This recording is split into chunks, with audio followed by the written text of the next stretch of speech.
So, you're an omnivorous reader and your beloved pet bird is at the vet and you're worried and depressed. What do? But of course, you go to the second-hand bookshop at the weekend markets and you go for the book haul. Well, that's what I do. So I'm actually quite happy about the classic sci-fi that I managed to achieve. And it's a bit random, but I'll run through them. I've got a collection of short stories. I don't read a lot of short stories, but this is Frederik Pohl, who I always feel I should like better than I do. His novels don't always hit the spot, but I'm going to give a short story collection a go. And it's a Panther sci-fi with very much a classic sci-fi cover, so that's a win. I'm getting back into C.J. Sharon. I'm probably not mispronouncing that. I really enjoyed rereading Port Eternity, and I found a lot of this author in that shop. So here I've got Angel with the Sword, which I don't know very much about, except Roger Zelazny has called it a rare treat. Sharon is in top form. And do I need more recommendation than that? Zelazny, of course not. It looks like it's a fantasy. At first I thought it was meant to be historic fantasy because it mentions a place that sounded real, but now I don't think it is. From the moment Altair Jones hauls Mondragon onto her barge, she becomes entangled in a sinister and deadly power game. Glanced through it, it read nicely. I've usually liked Sharon's writing, so there we go. Yet another Sharon, Cuckoo's Egg. When I looked this up on the internets, I discovered this is actually a number 3 in a series, not that the original copy indicates that. Methuen Publishers, Hugo Award-winning author. Apparently there was a series, Port Eternity was the number 1, this was the number 3. Since Port Eternity reads perfectly well as a single one, I can't imagine why this wouldn't. I don't quite see how they're the same series. This doesn't sound anything like Port Eternity. This one says they named him Thorn. They told him he was of their people, though he was so different. He was ugly in their eyes, strange, sleek-skinned instead of furred, clawless, different, etc., etc.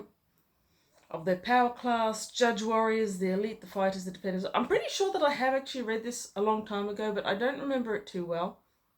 It's one of those humans brought up by aliens style that have been very popular. It's got mixed reviews, but I'll find out for myself what I think. Alan Dean Foster, who I've recently been reminded of and who I used to love. I found this one. I don't think I ever actually read the entire Spellsinger series. I know I've read one of the Spellsingers, but I don't think I know I haven't read the whole thing, and I don't think I read them in order.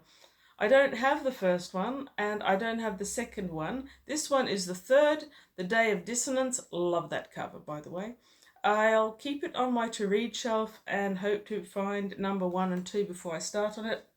Chances aren't good the way second-hand bookshops are dying these days, but I'll try. This one really excited me. Tanith Lee. I've recently become more interested in Tanith Lee's unique, exceptionally vivid writing.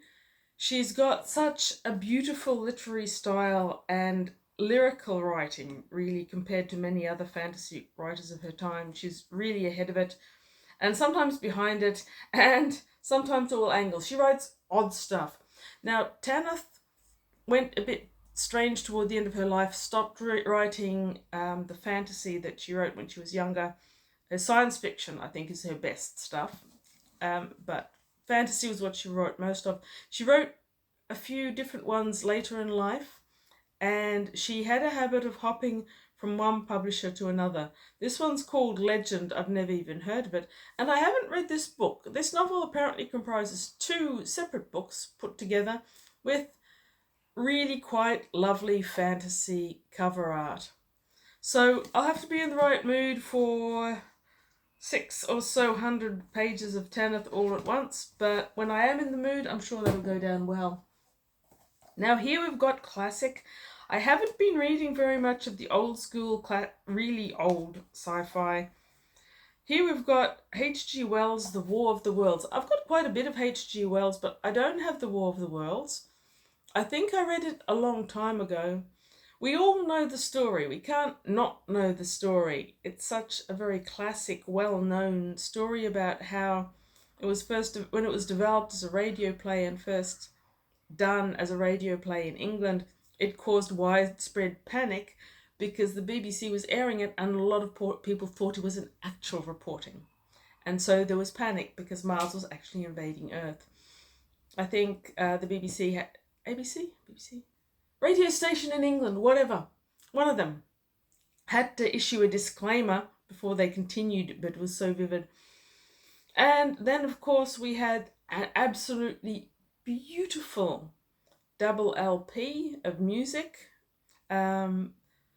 I don't have my LP of War of the Worlds anymore, but that still stands out as one of the most beautiful narrated story music records of my early childhood. The soundtrack was vivid, and then there was a travesty of a science fiction movie that came later. The War of the Worlds with Tom Cruise stands out as the movie that was so appalling that I actually walked up to the box office and said, I want my money back because that is so repugnant. And they smirked and they said, well, we can't actually give you your money back because you didn't like the movie, but is there anything else that you can suggest? And I said, well, the movie's packed and there's 3 people up the front who've got small children running up and down screaming. I don't blame the kids one bit. I felt like screaming. But it meant that I couldn't hear the movie and go, bingo, I can give you your money back for that one. And so I got my money back for Tom Cruise mutilating the War of the Worlds by singing lullabies to some random kid that was never in the original story. Sorry, but I'm in a ranty mood. Anyway, H.G. Wells, the actual book, we'll read it and see. I've got high hopes. Then from Panther Science Fiction, we've got this rather lurid pink and red cover of a book that I've never heard of an author that I feel like I may have seen the name once, but can't say I know much about it. Charles Platt.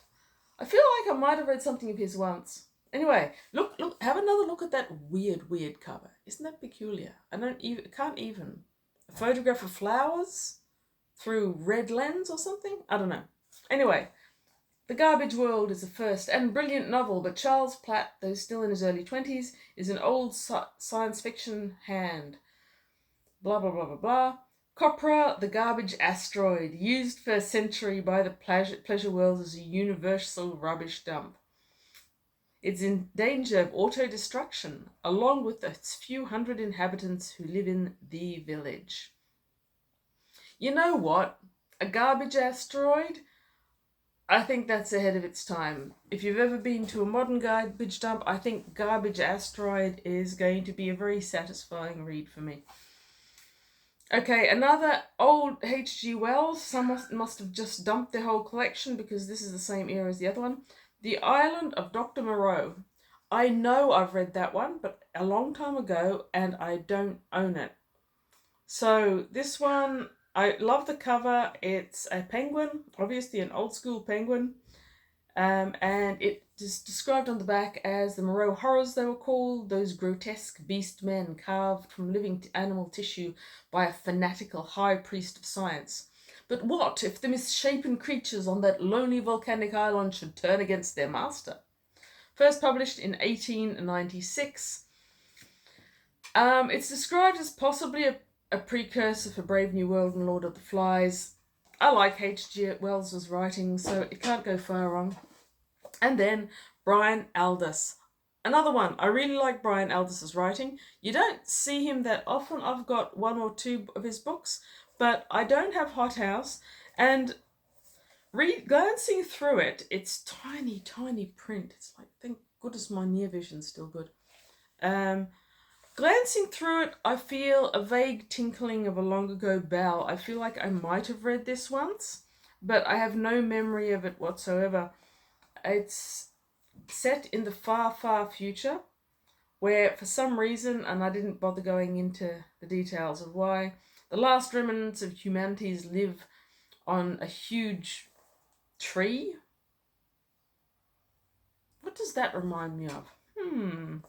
There was a movie out recently where people living in a tree. Okay, so, yeah, sorry. In the boughs of the huge banyan tree that covers one face of the earth, millions of years hence, the last remnants of humanity battle for survival with huge carnivorous plants and grotesque insect life. The steaming infernal forest and its fantastic denizens are powerfully visualized. It is a work of genuine creative imagination. Or that's what Kingsley Amis said. I occasionally agree with Kingsley Amis. Okay, so that's my book haul. I think I did quite well. They're all pretty old. They're not ones you see around a lot. And it cheered me up for a while. I'm sure I'll get around to reading them. And when I get around to reading them, I will review them. If anyone's read any of them already and wants to share opinions, share away.